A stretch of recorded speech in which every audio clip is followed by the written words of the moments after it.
Martin Scorsese gave us one of the greatest mob movies ever made. The scene where Tommy DeSimone walks into that empty room expecting to get his button, only to catch a bullet in the back of the head, is one of the most shocking moments in cinema history. But here is what Goodfellas never told you. Tommy was not killed just because he murdered Billy Batts in that bar back in 1970. That was the excuse. The real story involves a future crime boss named John Gotti, a deeply personal vendetta, and a betrayal so ugly that even by mafia standards it was considered cold. The Gambino family waited 9 years to kill Tommy DeSimone. 9 years. The reasons they finally pulled the trigger have almost nothing to do with what you saw in the movie. To understand why, we need to go back to the rules of the world Tommy lived in. In the American Mafia, there is one rule that sits above everything else. You do not kill a made man without permission from the commission. The commission was the governing body of the 5 New York families. And if you wanted someone with a button taken out, you needed a contract authorization from the bosses. Without it, killing a made member was an automatic death sentence for whoever did it. There was no sit down, no appeal. You were dead. Billy Batts, whose real name was William Bentvina, was a made member of the Gambino crime family. He had just come home from a long stretch in federal prison, and he walked into a bar in Queens where Henry Hill, Jimmy Burke, and Tommy DeSimone were drinking. Batts made a mistake that night. He mocked Tommy in front of everyone, bringing up Tommy's younger days when he used to shine shoes for wise guys. For most people, that's an insult you swallow and forget. For Tommy DeSimone, it was a death sentence for the man who said it. Tommy, Jimmy, and Henry beat Billy Batts nearly to death inside that bar. Then they drove him out to a wooded area and finished the job. They buried the body, and they thought that was the end of it. But killing a made Gambino soldier without commission approval was the kind of thing that doesn't just go away. The problem for the Gambinos was simple. They didn't know who did it. Billy Batts disappeared, and for years, nobody in the Gambino organization could confirm what had actually happened to him or who was responsible. This is the part Goodfellas skips over entirely. The movie makes it seem like the Gambinos found out and acted quickly. In reality, that secret held for years. Tommy, Jimmy, and Henry kept their mouths shut, and the Lucchese family, which they operated under through Paul Vario, had no reason to give them up, at least not yet. So the Gambinos waited, not because they were patient, but because they genuinely didn't have the information they needed. Now here is where the story takes a turn. The movie never shows you. In 1974, 4 years after the Billy Batts killing, Tommy DeSimone murdered a man named Ronald Jerothe. Most people know him as Foxy. Foxy Jerothe was a street-level associate, but he had one connection that made his death catastrophic for Tommy. Foxy was a protege of John Gotti. Gotti was not the boss of anything yet. He was a rising figure in the Gambino family, running the Bergen crew in Queens as acting capo, making a name for himself as someone who was ambitious, ruthless, and fiercely loyal to the people under his wing. Foxy Jerothe was one of those people. The killing was not even about mafia business. Tommy had been dating Jerothe's sister. When the relationship fell apart, Tommy beat her up. Foxy found out and threatened to kill Tommy over it. When Tommy heard about the threat, he went to Foxy's apartment and shot him dead the moment he opened the door. When Tommy killed Foxy, it became personal for Gotti. This was not about mafia protocol or commission rules. This was about a Lucchese associate murdering someone Gotti cared about, and Gotti was not the kind of man who let something like that slide. The movie Goodfellas never mentions John Gotti, not once. In the real story of why Tommy DeSimone was killed, Gotti is arguably the most important figure in the room. He carried that grudge for years, and as his power in the Gambino family grew throughout the late 70s, so did his ability to do something about it. While Gotti was quietly building his case for revenge, Tommy kept doing what Tommy always did. He kept killing people. He kept drawing attention. And he kept making enemies that even the Lucchese family couldn't protect him from. But the thing that finally sealed Tommy's fate wasn't another murder. It was something much more personal, and it happened inside his own crew. This is the part of the story that almost never gets told, and it changes everything about why Tommy was killed. While Henry Hill was serving time in prison, Tommy DeSimone allegedly made a move on Karen Hill, not a romantic pass. According to Henry Hill's book, Gangsters and Goodfellas, published in 1994, 15 years after the fact, Tommy beat up and tried to assault Karen. Now think about the dynamics here for a second. Henry Hill and Tommy DeSimone were supposed to be close. They were part of the same crew. Under Paul Vario, they had committed crimes together, buried bodies together, built their entire lives around the same organization. And Tommy crossed a line that even in the mafia, where the rules are already twisted, was considered unforgivable. But here's where it gets even darker.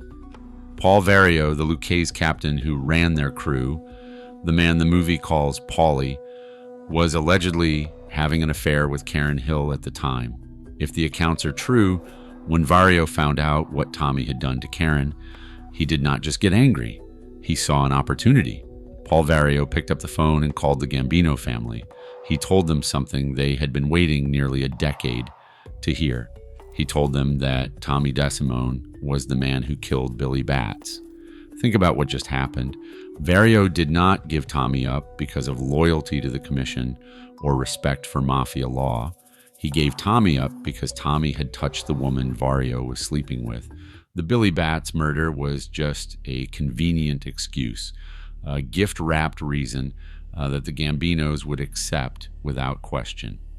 The Gambinos had been looking for this confirmation for years. Now their own Lucchese counterpart was handing it to them on a silver platter. Along with the Billy Batts confirmation, they already had Gotti's vendetta over Foxy Jerothe. Tommy DeSimone was a dead man, walking, and he had no idea. If you are learning things about this story you never knew before, hit subscribe. I cover the real history behind Hollywood's biggest mob stories every week. Now, the movie shows Tommy's death as almost elegant. He walks into a room expecting a ceremony. He is about to become a made man, and instead he gets a single bullet in the back of the head delivered by Tommy Vario. His body slumps to the floor of an empty room. The door closes. The credits roll like a movie ending. The reality was nothing like that. Tommy DeSimone's body was never found. There was no closed casket funeral. No, there was no casket at all. Tommy simply disappeared on January 14th, 1979, and that was it. Henry Hill later told investigators and journalists several different versions of what he believed happened. One version involved Tommy's body being taken to a car compactor and crushed beyond recognition. Another version placed his remains in what some call a mafia graveyard on the Brooklyn-Queens border near Kennedy Airport, an unofficial burial ground where the bodies of other mobsters were later recovered by police in the 1980s and in the 2000s. There are conflicting accounts of who actually pulled the trigger. Hill initially said Peter Vario and Bruno Facciolo drove Tommy to the location where he was killed. Years later, in his 2015 book, The Lufthansa Heist, Hill claimed John Gotti himself fired 3 shots into Tommy's head. But mob informant Joseph Iannuzzi, known as Joe Dogs, told a different story. According to Iannuzzi, Gambino soldier Thomas Agro bragged about carrying out the hit. Former associate Sal Polisi backed that up, saying Agro slowly tortured Tommy to death while Gotti watched. Some of the more extreme accounts, which are unverified, suggest the Gambinos did not just kill Tommy. Street rumors that circulated for years claimed Tommy was cut in half with a chainsaw and dumped into the Atlantic Ocean. Whether that detail is true or exaggerated through decades of retelling, the core message is clear. The Gambinos did not just want Tommy dead, they wanted him erased. There is one more layer to this story that most people never talk about. In the movie, Joe Pesci plays Tommy as a violent hothead, a man with a short fuse who kills people in fits of rage. You see scenes where he shoots Spider in the foot and then kills him at a card game. You see the murder of Billy Batts after an insult. These moments make Tommy seem impulsive, chaotic, unpredictable. The real Tommy DeSimone was something much worse. He was calculated. People who knew him said Tommy carried a .38 caliber revolver inside a brown paper bag. He would walk up to his targets on the street looking like he was carrying a sandwich from the deli. Nobody looked twice at a man with a paper bag in his hand. By the time they realized what was happening, Tommy had already pulled the trigger. That is not a hothead, that is a clinical psychopath who had figured out how to weaponize the ordinary. Henry Hill described Tommy as someone who genuinely enjoyed killing people. Not in the Hollywood way, where a character gets angry and pulls a gun. Rather, Tommy would talk about his murders afterward as if he were describing a good meal. He was proud of his work. And there is a final piece that made Tommy's position in the mafia world even more fragile than anyone realized. Two of Tommy's own brothers were Gambino associates. One of them, Anthony, had turned informant. He was feeding information to law enforcement, and the Gambino family knew about it. Anthony was murdered by Thomas Agro in 1979, the same year Tommy disappeared. In the mafia, your family name is everything. If one member of your bloodline betrays the organization, every member of that bloodline becomes suspect. The Gambinos already viewed the DeSimone name with suspicion long before they confirmed Tommy's role in the Billy Batts murder. Having a brother who was cooperating with federal agents meant that even if Tommy had been a perfect soldier, his last name alone made him a liability. When Paul Vario finally gave the Gambinos what they needed, it was not just the Billy Batts confirmation that made them act.